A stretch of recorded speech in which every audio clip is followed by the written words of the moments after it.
Amour et autres obsessions, de Liane Moriarty, traduit de l'anglais par Béatrice Topeau, lu par Maya Baran. Les affres des rendez-vous galants, ce n'était vraiment plus de son âge. Elle aurait dû être chez elle, occupée à faire des gâteaux, si c'était bien à ça que les parents de petits écoliers consacraient leur soirée.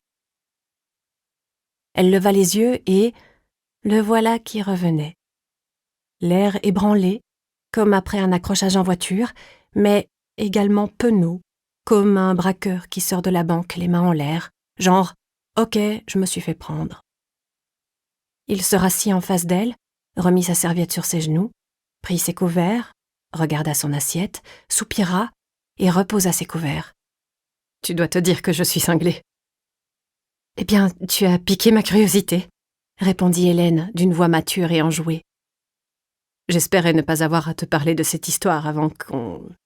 Mais je me suis rendu compte que je ne pouvais plus repousser. »« Prends ton temps, » poursuivit-elle du ton calme et légèrement chantant qu'elle adoptait avec ses clients.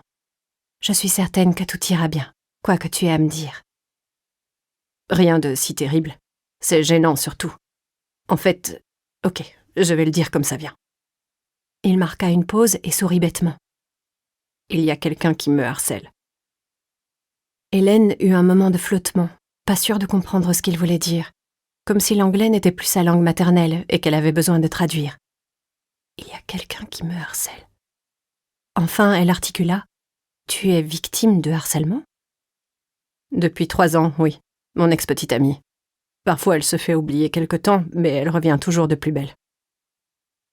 Hélène fut submergée par un délicieux sentiment de soulagement. Elle n'était pas en train de se faire plaquer.